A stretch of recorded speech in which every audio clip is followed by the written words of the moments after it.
Hilchos Deos, and we're on chapter 5. And we're going to do BeEzrat HaShem Halachah number 8. It's pretty short. Maybe we start 9 as well. Okay, and it says, so chapter 5:8, and it says, the Torah sage should not walk erect with his head held high, as Yeshayahu 3:16 states, and they walked with neck outstretched and flashing eyes. I think it's about women.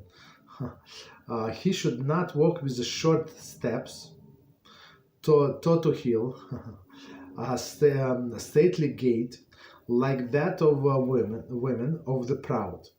As the Yeshayahu in the same place states, walking with mincing as they go tinkling with their feet. Okay. Nor should he run in public like a madman, nor bent over like a hunchback. Rather, he should cast his eyes downwards, as he does when he stands during the prayer. He should walk in the marketplace like a person preoccupied with their business affair, and that's what advice that I gave in this class many times. So we're going to see. From a man's carriage, too, one can recognize whether he is wise and thoughtful person, or mindless and fool. Thus Shlomo said in his wisdom of Keheles 10:3. On the road too, when the fool walks, his mind is empty, and he proclaimed to all that he is a fool. He informs everyone about himself that he is a fool. Okay, so let's try to understand. So from the beginning, this commentary, that's amazing halacha. Okay, so from the beginning, the Torah sage should not walk erect. So even though, again, I repeat, as we said last time, and as we said in commentary, even though it says the Torah sage, we should all strive to be the Torah sage, right? And at least emulate. So, and as we said many times during this class, so you like when you project out, like outside, so it's going to become our character traits, and hopefully it's going to affect our insight as well. Okay. So again, the Torah sage should not walk erect, and he with his head held high. Commentary. Okay. So meaning the held high, like he's very, very proud, basically. Commentary. Avodat HaMelech cites Kiddushin 31a, and 31a it says, it is forbidden for a person to walk 4 cubits with his body held erect, as implied by Yeshayahu 6:3. The whole earth is full of his glory. His is from lower h, but lowercase, but it should be his glory, meaning Hashem's glory. An erect stance is interpreted as an act of pride, which is affront, as it were, to the God's omnipresence. Okay, so let's do it again, and we're going to explain. So it says, a person, Torah sage, and all of us should not walk with our held high. And again, it says forbidden for a person to walk 4 cubits. 4 cubits, as we said, like 7 feet. Right, 4 cubits, 7.5 feet, with his body held erect, as implied in Yeshayahu, the whole earth is full of his glory. So the whole earth is full of his glory, meaning Hashem's glory. And now this person is walked like arrogantly, meaning that he does not acknowledge Hashem's presence in a sense. Okay. Right. So as it says, as a erect stance is interpreted as an act of pride, which is affront, as it were, to God's omnipresence. Okay. Continue. So it was first opinion of that Hamelach. So the second opinion is a case of Mishnah. It's not opinion, but commentary. When you say opinion, it could be like a contradiction, but here there is no contradiction. A case of Mishnah cites Brachas 43b, which quotes the verse cited in Kiddushin, but mentioned the prohibition of gun, among others, Halachah 9, directed at the previous sexual enticement or suspicion of it. The verse the Rambam quotes appears to be to combine the two ideas, meaning, as we said, this was said about women, right? However, if the Deot of Perplex, Volume 2, Chapter 52, 1 and 3, he quotes the passage from Kiddushin, where the section dealing with modesty. So here is about arrogant, but it's actually modesty. I mean, it's a combination of things. So to be arrogant, I guess all of the immodest people, let's put it this way, they're arrogant. Okay.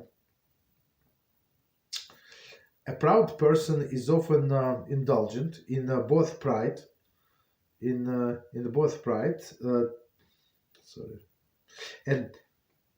pride and desire, and traits inappropriate for a wise man. Again, a proud person is often indulged in both pride and desire. Desire are traits inappropriate for a wise man. Pride and desire. Okay, so I mean, until now, we were learning how to control our desires. 97. Okay, so the whole sentence again. The Torah sage should not walk with his head held high, as Yeshayahu states, and they walked with the neck outstretched in the flashing eyes. He should not walk with the short-stepped, toe to heel. So meaning tiny step, like he's not in a rush. He's like the the king or something, right? Toe to heel, stately gait, right? Like that of the woman and of the proud, right? As Yeshayahu states. So meaning in tiny steps, like very slow, like he's flying or something. As Yeshayahu states, walking in mincing as they go, tinkling with their feet. 98 commentary. See Yoma 9b for detailed criticism of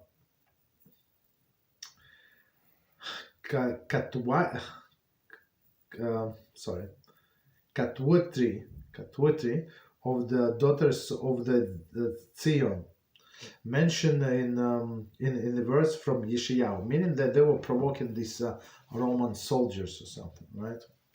So that's a famous story. So what they're going to want to do to us? They're going to marry us, so let them marry us. Right? That's a very sad scenario. How low people have fell. Continue. Nor should he run in the public like a madman. So meaning the opposite extreme of walking toe heel, running in public also shows that a person thinks that he's in control, that I'm missing the bus, I'm missing. So I'm a person. I when I was commuting to work, never run after the bus, never run after the train, never ever. I mean, it's hard. I mean, everybody's walking, especially all of the commuters.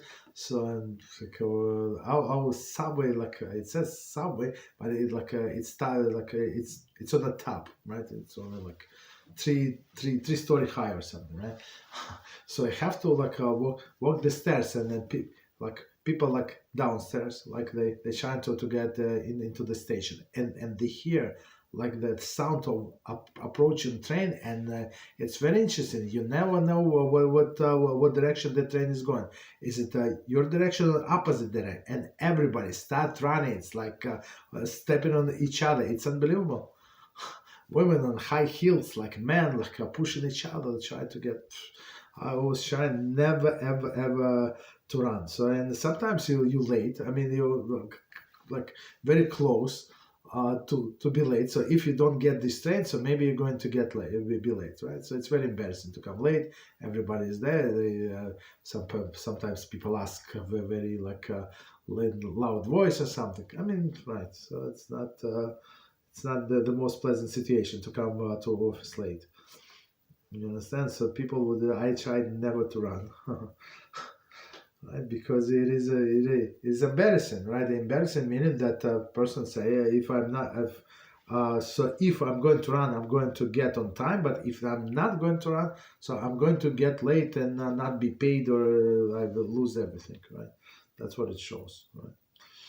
Right. So don't run like a madman, or bent over like a hunchback. Also, yes, we have to be humble, but hunchbacks, that's also too much, right? And it says as opposite to extreme or as standing erect. Right. So I mean, if a person is he's partial, like an elderly person, or something, that's understandable, right? But others don't be pretender. Don't be be normal person. That's it. Don't be, as we said, this extreme or that extreme. Just be a normal person. Right. So I think it's easy. Continue. Rather, he should cast his eyes downwards, as he does when he stands during the prayer. Let's see the commentary. Hilchos De'os 5:4. Also, Yevamos 105b. He should cast his eyes downward as if he looking at the ground, and the hearts upward as he's standing in heaven. So that's amazing advice from our sages. So first of all, when we pray, right? So I mean, it says look downwards. So do when we pray, in order to have a better concentration. So if you have a wall, for example, in front of you, a solid color, whatever color is, there is no problem. You can look at the wall. So or I would say look at the cedar when you pray. But some people they know all of the prayers by heart, especially Shmoneh Esrei, they know by heart. So they don't look anywhere, right? But the problem is, when you know by heart, your eyes start wandering. So somebody came late, this and that. Somebody is coughing, sneezing. So automatically a person looks to the right, to the left. So that's the problem. That's the problem. So during the prayer, we have to cast our eyes downwards, or look at the cedar. Right, but eyes downwards, but high. But the heart is upward, like you're standing in heaven. It's a nice expression. He should walk in the marketplace like a person preoccupied with his business affairs. Okay, so and this we're going to explain. Okay, so again, he should walk in the marketplace. So marketplace meaning. Yeah, we have no choice. We have to go shopping, right? But be very like a businessman. Like you're always in a rush. Like you're in a rush. Just go get whatever you need and get out. Right? Preoccupied. So but sometimes people I saw in the supermarket, some people come and maybe they bored in the house or something, and they just looking for conversation. Or you also looking for sure what sugar do you buy? Why do you care? I mean, there are people like that. So if you have eye contact, they're going to start conversation. Maybe not where we live, but even where we live, right? Where we live, it's people more on a rudish side. You understand? That's right. But even in where we live, some people just like to talk. But if you don't make eye contact, and you on a target, you need to get sugar. Just get your sugar and get out. You understand? So 1 second.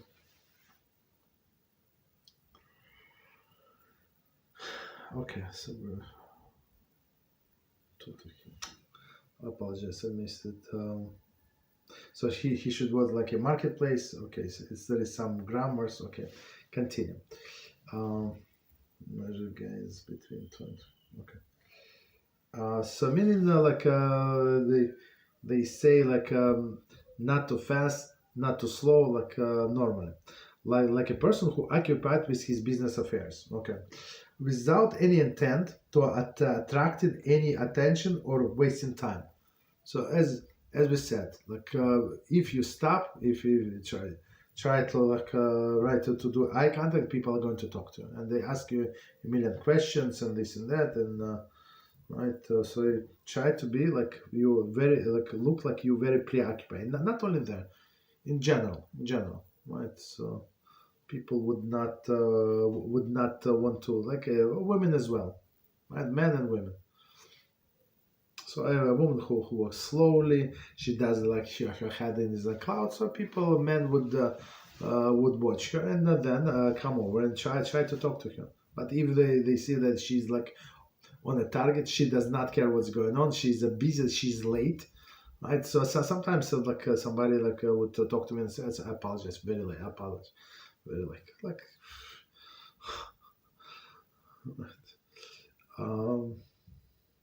I mean, of course, if somebody today asked me where is this bus stops, okay, I show you. I said let's walk. It's end of the block, so I showed the guy. But other people they have too much time in their life and just waste it. Okay, so next continue. From a man's carriage to one cannot recognize whether he is wise and the thoughtful person or mindless fool. One can recognize wisdom. Sorry, when from the man's carriage, I mean the way a person behaves, the way a person presents himself or herself, right? It can be recognized if a person is wise, right, and thoughtful person, mindless fool. He goes this way, that way. He saw something that is sparkling. Now he changed the direction. Okay. Thus Shlomo HaMelech said in his wisdom, in Kehelas 10:3, on the road to when the fool walks, his mind is empty, and he proclaims to all that he's a fool, right? So goes this direction, that there. He stops, he works does the window shopping, and right. Then he smiles, and then he goes to the store, then walks out of this not has nothing to do in this life. Right, so you can recognize the person as fool. He informs everybody about himself that he's a fool. Right. So of course, we all have to go outside from time to time. So do as a business, in and out. Okay, so let's. It was pretty short halacha. Let's do the next one, number 9. And it says, the Torah says clothing should be attractive and clean. Right, also we said about it, we had discussions. It is forbidden that a blood or a fat stain or the like found on his garments. He should not wear regal garb. There is a clothing of gold and purple, which draw everybody's attention. So we were talking about these brand names, right? Nor the dress of the poor, which shames the wearer, but attractive garments of the middle range. His flesh should not be visible under his clothing, as in the case when the wears exceptionally sheer linen garments produced in Egypt. His clothing should not draw on the ground like the dress of the haughty, but should extend to the heel, and his sleeves should extend to the fingers. So we're talking about men, right? So meaning the sleeve, the shorts, the short sleeve shorts are out. Right? He should not let his cloak hang down, for that creates an impression of haughtiness, except on Shabbos. If he has no change of cloak, right? In the summer, he should not wear shoes that have often been mended and have many patches. He may do so in a rainy season if he is poor.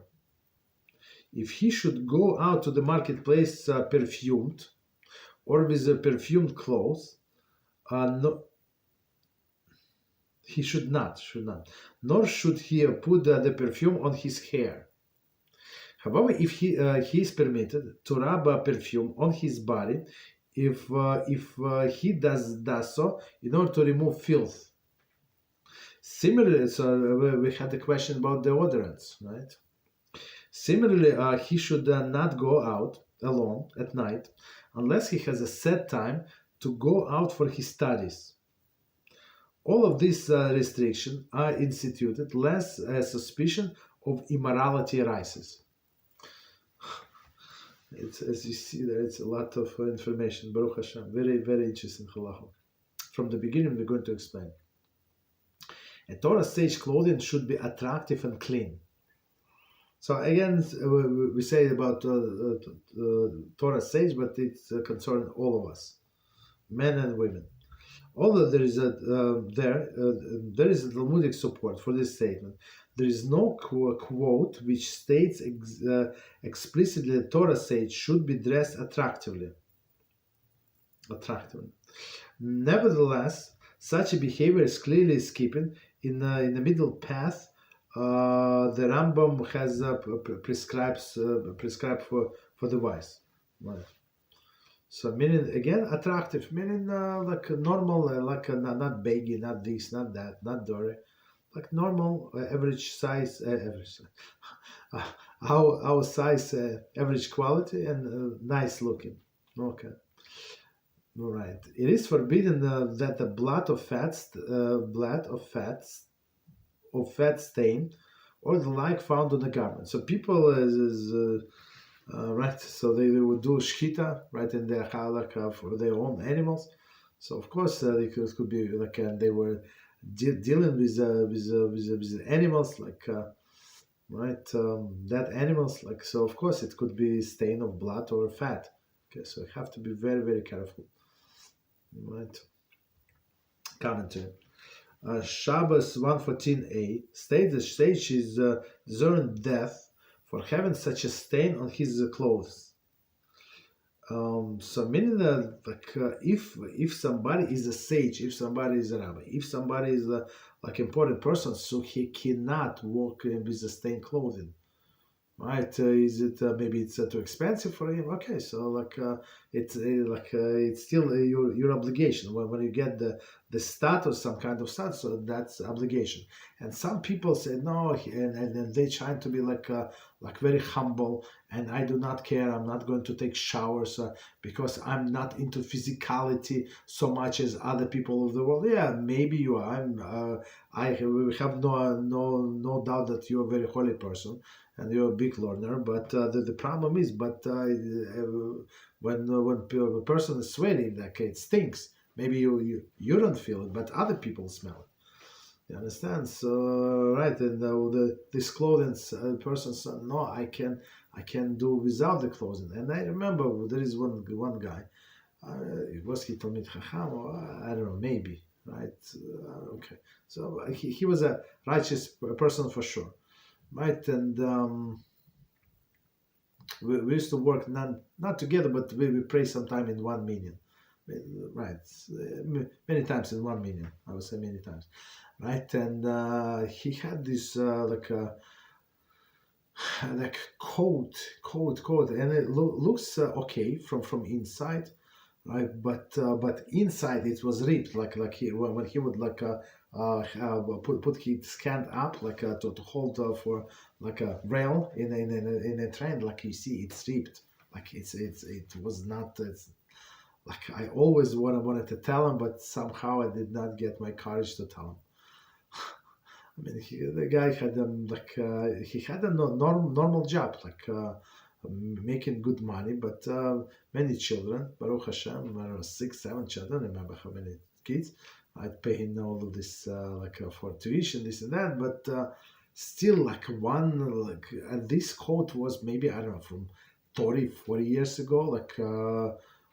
It's like from outside it was good, but from when you get close, very not good. Right. Right. So meaning it says here Shabbos 1:14a said that the sage is on death penalty. It's not like it's not nice to do. Of course, I mean nobody. I understand. Nobody is going to execute him, but we have to get the point that he's deserving the death penalty. Okay. In his commentary to Mishnah, Mikvayos 9:6. Sorry about Mikveh. Rambam also addresses himself to this issue. The Torah sages are required to be distinguished and to take pains to have clean clothes. There are many directives on on this matter in the Talmud. I mean, today is much simpler. So we have washing machines, we have dry cleanings. I mean, sometimes so busy don't have time to go to the dry cleanings. You say, I'm going to go on Wednesday. And guess what? On Wednesday, like something come up and you don't have time. Okay, Wednesday is again Thursday, but Thursday you have this and that. So it happens. But general, the person has to be like on a target, like to look presentable, not fancy schmancy, but presentable. Okay. There are many directives on this matter in the Talmud. Because of this obligation, a wise man is concerned about dirty clothes, even when the stain does not penetrate to the other side of the material.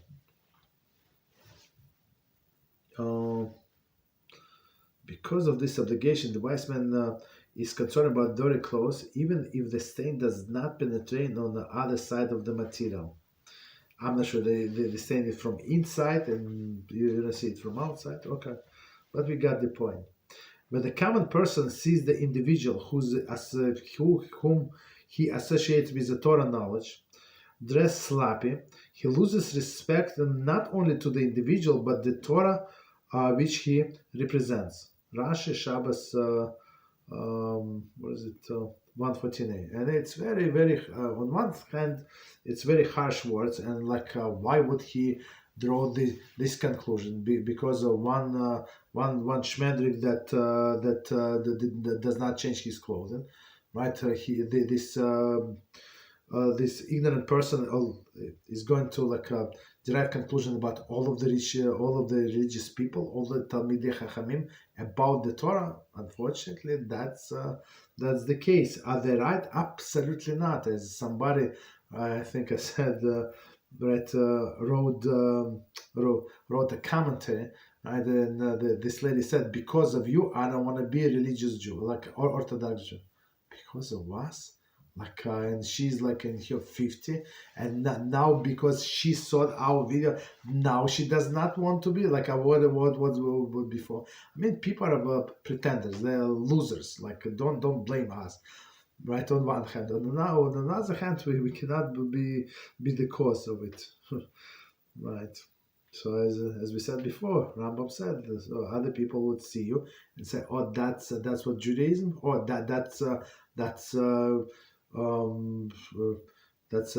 representative of the Torah, right? This person behaves like this because the Torah said. I'd like to see what else this Torah is saying. Okay. 105. Continue. He should not wear the regal garb.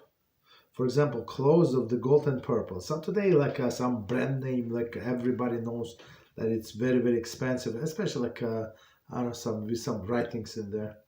106.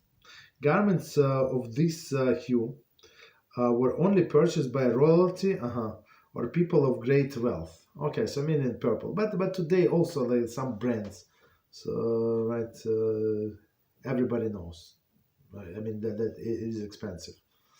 Okay, clothes in purple, which draw everybody's attention.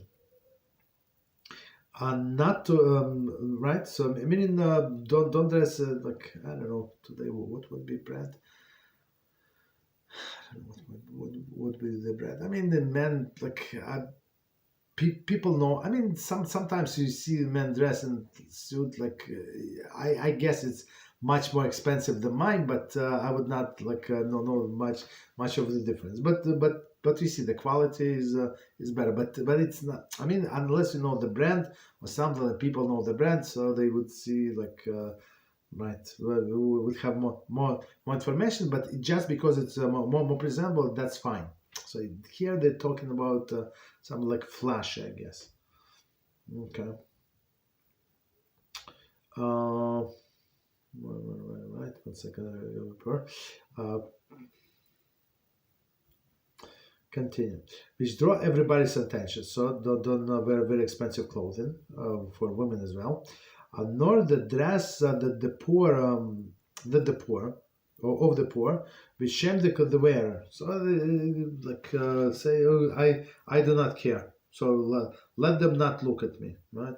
And come to say, and by extension the Torah, which associate with them, right? So it's it shames the wearer and the Torah, like because this person, in the eyes of the public, he's with his kippah, he represents what is it? He represents Torah. So our women, I'd say, I think they are more self-conscious. They would not dress like this, right? Even maybe not expensive clothes, but they would not do this. But also possible, right? But he has to wear attractive garments of the middle range, right? Middle range. Commentary. Here we see that expression of the middle path with regard to the clothes. Not Shabbos 113a, which relates that Rabbi Yochanan would refer to the clothes as they that honor me. Very interesting, right? He called his clothes that they honor me. For the person's dress should be such that it motivates others to regard him with respect. So meaning that's why these rabbis were very important that they have this frock, this very special like dress, right? The jacket, but very long. Like here is like a different color. Here's different color. Like very respectable, right? Right. So meaning that this when people see somebody dressed like that, they would talk to a person differently with much more respect. Okay. Wait. So it was what is it? 108. Continue. He should his flesh should not be visible under his clothing, as is case with the wearers. Whereas the exception is sheer linen garments produced in Egypt. So, I mean, women, needless to say, but even for men, it's not right. Commentary. See Baba Basra 57a relates that Rabbi Yochanan asked Rabbi Banayach, what should the robe of the wise man be like? Right? The latter replied, any garment that does not allow one's flesh to be visible. This passage may be the Rambam source of the statement about sheer garments. Right. I'm not sure if today men would wear something like that. Maybe. Right. Maybe some like very tight clothing for men. That's not good. And then unfortunately, so somebody guessed. I think son came to somebody. He's in Kolol. The guy's in Colo. I saw him a few times in my life, but why did he come? I don't know why he came to visit his parents, I guess, grandparents. I don't know.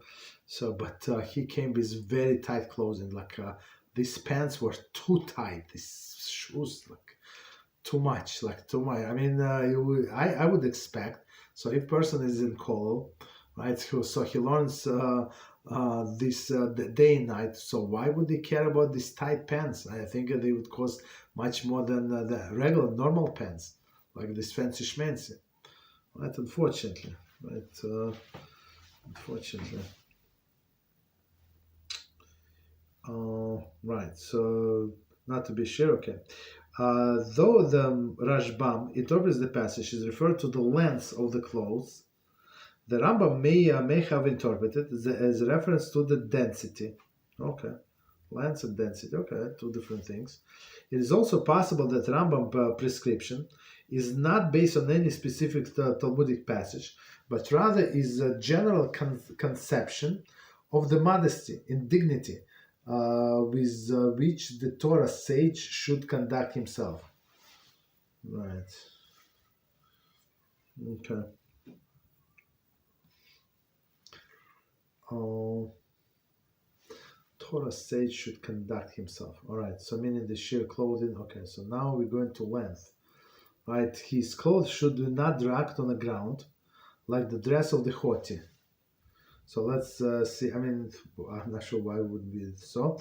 The obvious from Gittin 56a, the wealthy and prestigious would wear garments that would drag on the ground behind them. So meaning like, right, with so very like royalty, meaning that they, of course, the garment most likely is going to be ruined after, I don't know, a few times. So they show they do not care. They can buy another garment. That's the thing. Okay. But should be extended to his heels, right? So now we know how long the pants must be, for example, for men. And his sleeves should be extended to his fingers. So meaning no sleeve, like short sleeve. Commentary. Not Hilchas Clay Hamid, so meaning long until the heels, and the long sleeve, right? And some people say I'm very hot. Okay, I also hot, right? So, but you get used to it, and after some time, you had for one day, for 1 week, 2 weeks, I don't know, but then 1 month, 3 months, but then you get used to it, and you don't mind this heat, even right.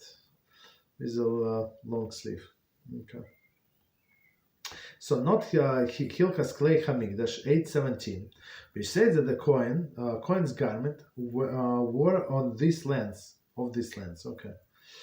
The comparison of the clothes of the sage to this to those of the Kohen is also emphasized by the Zevachim 19a, which relates that the Persian king once arranged the disordered garments of the sage. Arranged the disorder of the sage, telling him that his appearance had to be fitted to the members of the kingdom of the Kohanim and the holy nation. Once arranged the disordered garment of the sage. So meaning he fixed it. He made, I mean, not he himself, but he made other fix this garment for a sage. So meaning to be like dignified manner, like as a coin. So what does it mean coin? Not regular coin. Coin who's a sort in the base of Mikdash. So it's like specific measurement of the clothing. So it should not be baggy, it should not be too small, this and that. I mean, they had to move a lot, right? So it cannot be too tight.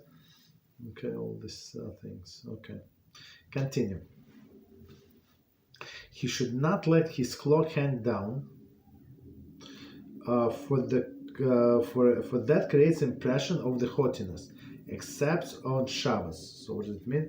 The observer would be able to determine that the sage was dressed in this manner out of respect of Shabbos, and not because of the pride. So meaning, I think, if I remember correctly, so meaning the person would not have any other garments.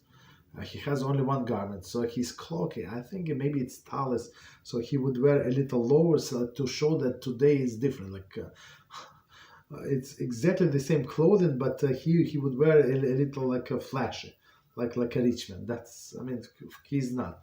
If he has only one change of clothing, he's not rich man, right? But something like to show that something is different, if I remember correctly.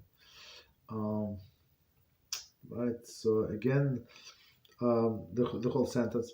He should not let his cloak hang down. for it creates the impression of haughtiness, except of Shabbos, if he has no change of cloak. Commentary.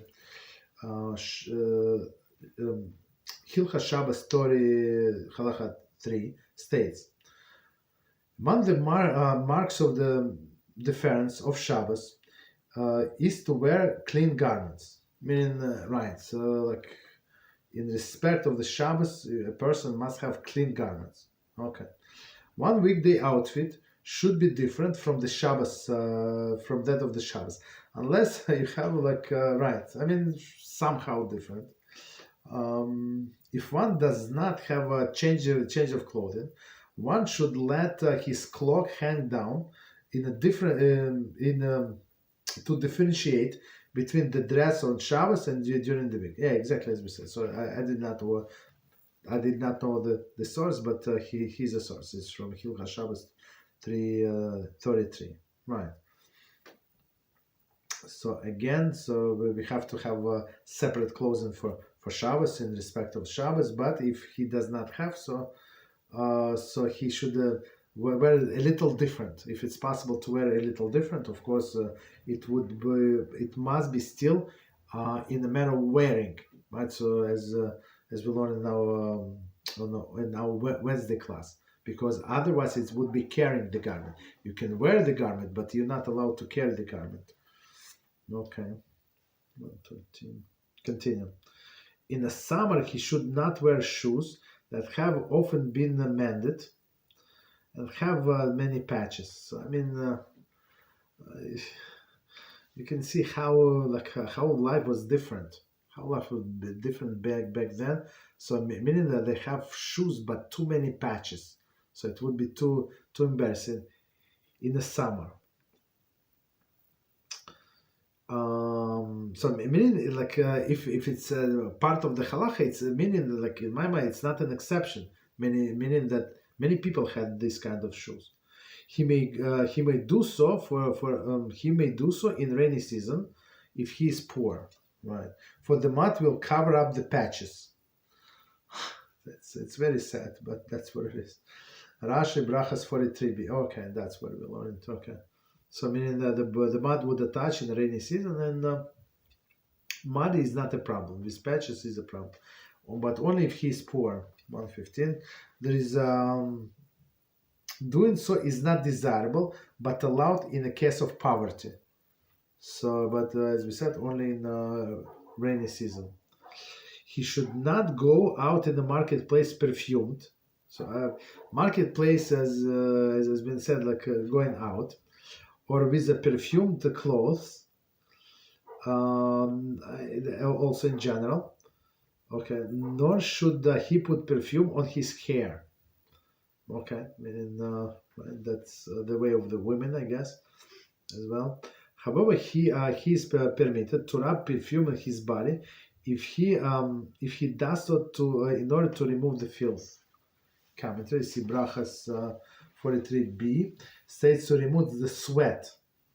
There is as an deodorant, right? So deodorant, of course, it's proper to take a shower, but if a person is very sweaty, there is no problem. We can apply deodorant, as we said, with the one with a ball, right? I'm not sure if you still make those, right? So that would be kosher. Okay. So deodorant stick on Shabbos not, but we're not talking about Shabbos. We're talking about in general, in a weekday now. So similarly, he should not go out alone at night, unless he has a set time to go out for his studies, right? So meaning that he should not go out at night, meaning that people would not suspect him.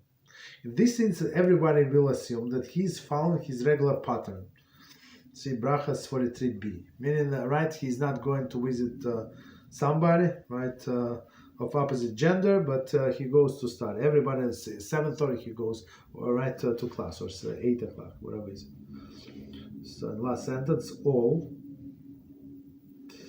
of these restrictions are instituted lest a person or lest a suspicion of immorality arises. So so commentary, let's say.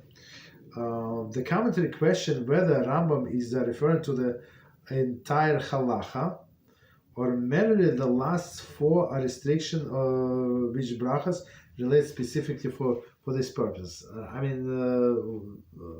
think of course it's not clear, but for sure this perfuming himself, like all of these people, like why would it, like a man, for example, wear cologne for what? I mean, unless he's sweaty, so you use deodorant, it's better than cologne, right? But cologne is too much, right? So meaning all of these people, the way I understand, they're all promiscuous. That's what it is. Okay. Continue. Okay. So brachas for 43a, right? Actually mention homosexuality as well as licentious heterosexual relations. So all of this, right? He goes somewhere at night. I mean, all this cologne, all this clothing, like strange looking clothing. So for sure he's not going to study the Torah. Okay. So I think we can start.